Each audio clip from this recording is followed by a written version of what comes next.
Humanity was on the verge of extinction. Miraculously, some were thrown a lifeline, that quantum leap in thinking, which meant a small band could now think the unthinkable and leave Africa forever. Where'd the next human remains outside of Africa turn up? The Middle East? Europe? India? No. Australia. You think that's impossible? I thought so too, but guess what? That's where our ancestors turn up next, and no one knows how. There's no evidence of a journey by foot, and 6,000 miles of open ocean tell me that sailing was out of the question. So how did the descendants of the Bushmen get to Australia without leaving a trace? Maybe the answer's there. Let's go find out.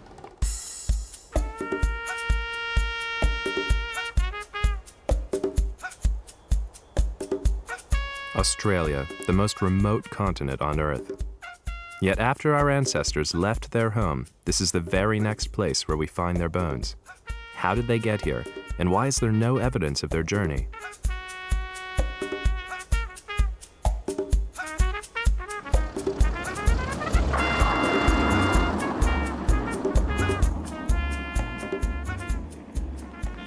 This is an absolutely extraordinary place. I've studied biology for nearly 20 years, and yet when I come here, I have to throw most of what I know into the bin. The animals and plants you find here are unlike those anywhere else in the world. That's because the last time Australia was connected to the other continents in the main line of mammalian evolution was over 100 million years ago. What this means for our story is that when we get to Australia, we find that humans are the only primate species living here.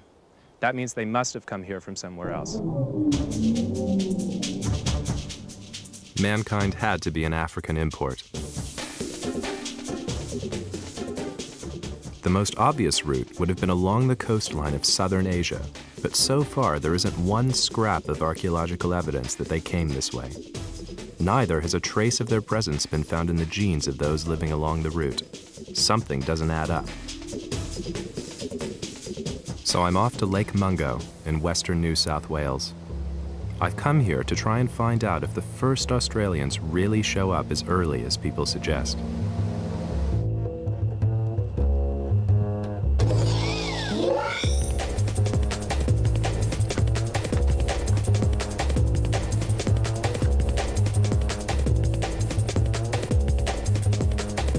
Apparently, many years ago, I would have been walking on the shores of a lake. This was home to an ancient people, the very first settlers in Australia. I'm looking for their remains, but if these rocks hold any secrets, they're not telling me. It's not till I meet up with archaeologist Doug Williams that this place makes any sense. Through his eyes, a barren wasteland comes to life. If you know where to look, the blowing sands of Mungo can reveal precious archaeological treasures, long buried and last seen by an ancient people. Is that another lith? Yep, that's an artifact. That's a flake. Yep. Sometimes you can get stone tools that have been used for scraping wood or something a bit harder. Tiny flakes will come off the sharp edge. Mm-hmm. So what would it have been like living here for the people who made this thing? Oh, I think it would have been really quite a rich place to live. I mean, you look out across the lake, it would have been a fairly wide expanse of water. It would have been quite a rich environment.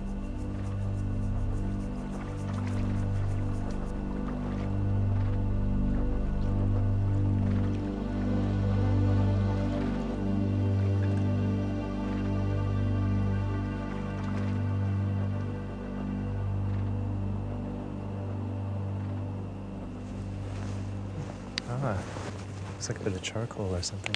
This is the remains of a small fireplace.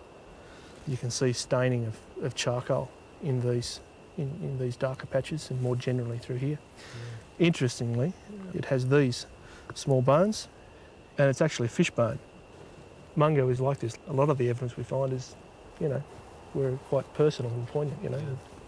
Someone's a night in someone's life 40,000 years ago.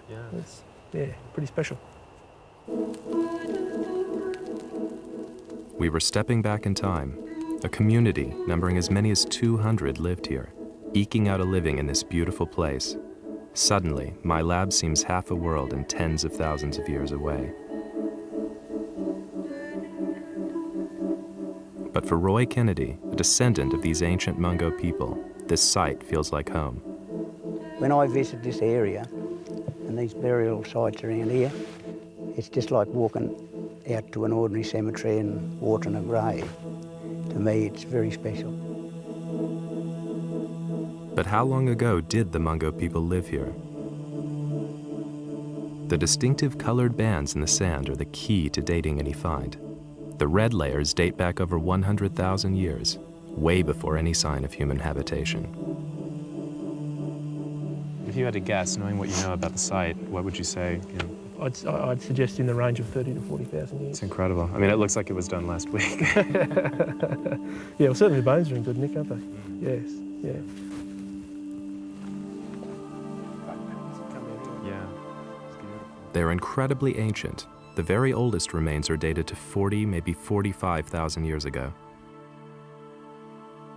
Having been here to Lake Mungo, I am convinced by the dates. Humans clearly were living in Australia very soon after they left Africa. And yet, this only serves to highlight the problem. How did they get here so quickly? There's no evidence for a land journey, and a journey by sea? I just don't buy it. 6,000 miles of ocean is surely impossible. It's a long shot, but just maybe the descendants of those earliest settlers might hold a clue.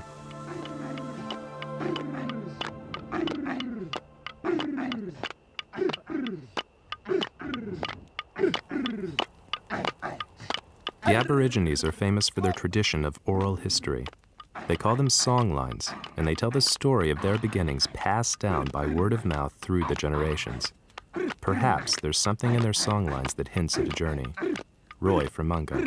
I don't know. That's a curly question, that one. I don't know. See, I believe that we come from here, and I think I will always believe that.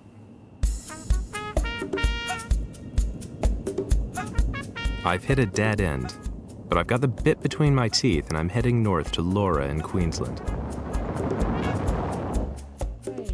Do the rock paintings there hold clues to a possible migration? Windmill. There's a big hill right out. That's why we got spider out. But hard as I look, I can't see any evidence of a journey. From here, right. And when I ask Greg Inabla Goodbye Singh, an Aboriginal artist from Queensland, he really lets me have it. You mentioned with DNA testing that you've got now will trace us back to Africa. I don't believe that. Why not? Because if our stories aren't correct, you know, if they are a myth, the way that you guys might believe they are, and we know they're not, why isn't it possible that the Africans actually come from us? You know, we branched out from here. Yeah. It's complicated to explain. In a way, what I'd like you to think about the DNA stories we're telling is that they are DNA stories. That's our version as Europeans of how the world was populated and where we all trace back to. That's our songline. Yeah. We use science to tell us about that because we don't have this sense of direct continuity. Our ancestors didn't pass down the stories. We've lost them, and we have to go out and find them. And we use science, which is a European way of looking at the world, to do that. You guys don't need that. You've got your own stories. We know where we come from. We know about creation. We know we come from here. We didn't come from nowhere else. This really isn't going very well. Tradition rarely sits well with cutting-edge science. The Aborigine songlines say that mankind originated here in Australia. No stories about journeys. But the blood of Aborigines tells me that they've inherited a very ancient marker from Africa. It's around 50,000 years old, while Africans have no trace of Aboriginal markers in their blood. The human traffic was strictly one way, from Africa to Australia. The big question is, what route did they take? 50,000 years ago, the Ice Age had locked up the world's water. Sea levels were lower, making Indonesia one landmass.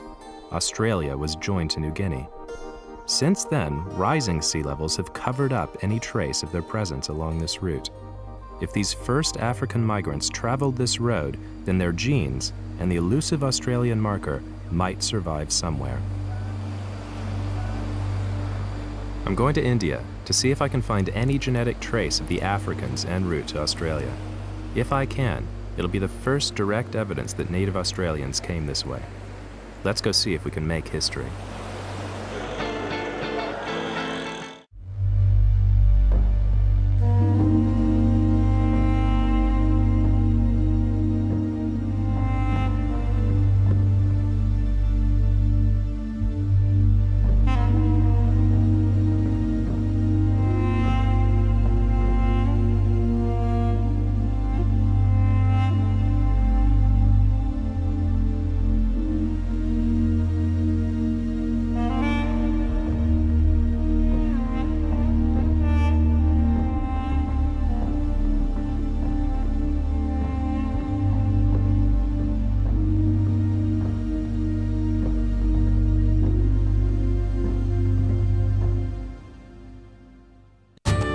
This program was made possible by contributions to your PBS station from viewers like you. Thank you.